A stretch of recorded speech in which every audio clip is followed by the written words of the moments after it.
राम प्यारे जरा तुम सुदामा खुशी पाए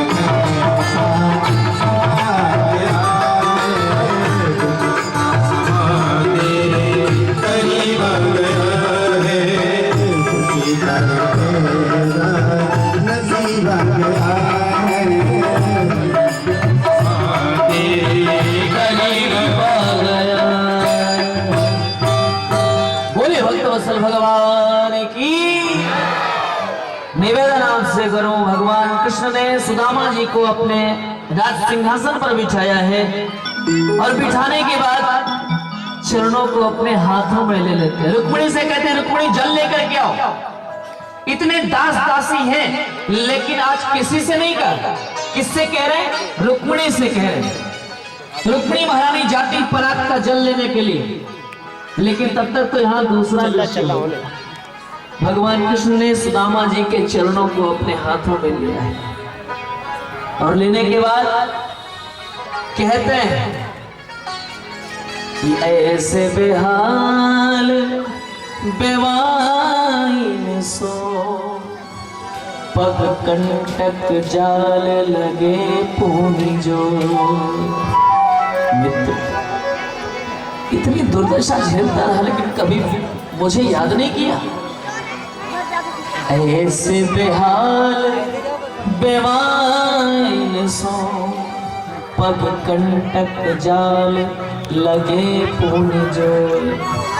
हाय महादुख पायो सखा तुम आएगी तैना कि तय दिन खो।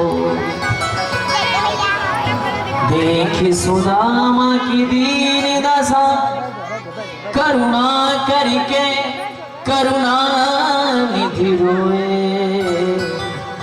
और पानी परात को हाथ छूने नैनन के जल सो पग धोए।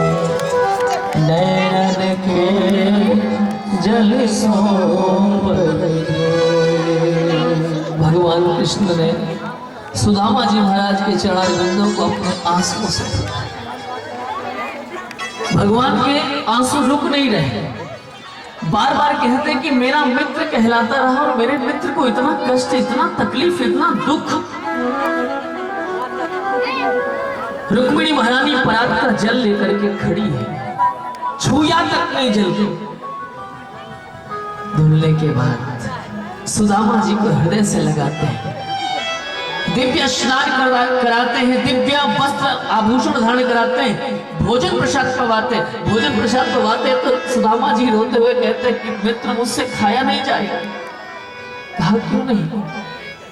कहा मित्र मेरे बच्चे भूखे छोड़ करके मैं आया हूं, वो पता नहीं इतने दिनों से कुछ खाए होंगे कि नहीं, उनको कुछ प्राप्त हुआ होगा नहीं, और मैं आज तुम्हारे साथ बैठ करके भोजन करूं मन नहीं हो रहा है।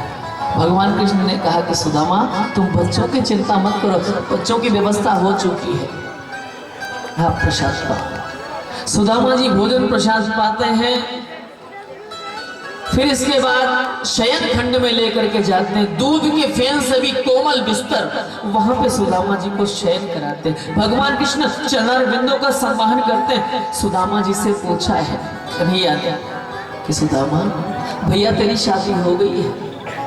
सुदामा जी ने कहा हाँ भैया वो तो हो गई। का भाभी माँ ने तो मेरे लिए कुछ भेजा होगा जरूर से।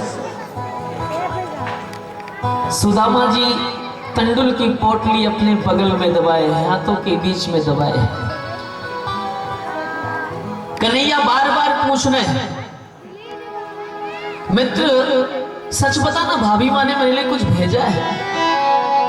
सुदामा जी कहते हैं कि तीनों लोगों के स्वामी को चावल के दाने में किस प्रकार से दे दूं, मेरा मन नहीं बन रहा है, दबाए जा रहे हैं। भगवान कृष्ण ने कहा कि कन्हैया सुदामा तेरी आदत अभी बचपन की गई नहीं, मैं स्वयं अपना भाग ग्रहण कर लेता हूं। भगवान कृष्ण ने स्वयं जबरदस्ती सुदामा के बगल से पोटली खींच लिया और खींचने के बाद तुरंत उसको खोला है और खोल करके एक मुट्ठी तंडुल अपने मुख में डाला है। संतों ने कहा कि पहली मुट्ठी खाई कृष्ण पहला लोक दीना, पहली मुट्ठी खाई कृष्ण पहला लोक दीना, पहली मुट्ठी खाई कृष्ण पहला लोक दीना, पहली मुट्ठी खाई कृष्ण पहला लोक दीना, दूजी मुट्ठी खाई कृष्ण दूजा लोक दीना, दूजी मुट्ठी खाई कृष्ण दूजा लोक दीना। दो मुट्ठी चावल खाया और दोनों लोग दान कर दिया। और जब तीसरा मुट्ठी खाने का प्रयास किया वैसे ही तीसरे में रोगलिनी रुक्मिणी मामा गाते चले मन में हरे कृष्ण रामा, तीसरे में रोगलिनी रुक्मिणी मामा गाते चले मन में हरे कृष्ण रामा, चले श्याम सुंदर से मिलने सुदामा गाते चले मन में हरे कृष्ण रामा, चले श्याम सुंदर से मिलने सुदामा गाते चले मन में हरे कृष्ण रामा, गाते चले मन में हरे कृष्ण रामा, गाते चले मन में हरे कृष्ण रामा। बोले भक्तवत्सल भगवान की जय। जैसे ही देखा पोटली को, ये मौन संदेश मेरा कन्हैया पढ़ता है। भाभी ने मौन संदेश दिया था, 4 जगह से 4 तरह के चावल। जैसे उस चावल को देखा है भगवान कृष्ण ने जान लिया, मानो उस पोटली के माध्यम से सुशीला महारानी ने, सुदामा जी की धर्मपत्नी ने संदेश दिया है कि कन्हैया 1 मास 2 पाख 2 एकादशी हो। कन्हैया वैसे तो 1 महीने में 2 पक्ष में 2 ही एकादशी होती है, लेकिन हमारे यहाँ तो 1 मास 2 पाख में 2 एकादशी हो, लेकिन मेरे घर गोपाल जी नित्य एकादशी हो। हे गोपाल, मेरे यहाँ तो रोज एकादशी ही रहती है। बच्चे भूख से बिलबिलाते हैं, तड़पते हैं, परेशान रहते हैं, कुछ कर नहीं सकते। भगवान ने जैसे ही तंडुल का प्राशन किया है, मानो आशीर्वाद दे दिया कि होनी थी सो हो गई, अब ना होई सो, होनी थी सो हो गई, अब ना होई सो।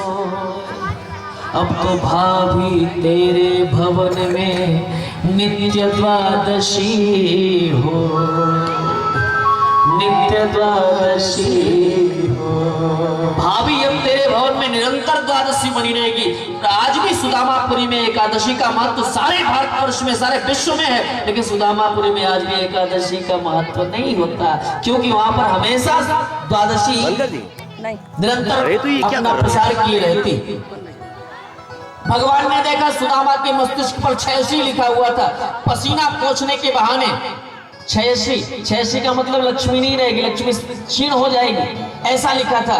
भगवान कृष्ण ने पसीना पोंछने के बहाने अपने हाथों से ऐसा माथे को सहलाया है, और जैसे ही सहलाया वैसे ही वो क्षयश्री मिट करके अब तो लिख गया अक्षय श्री।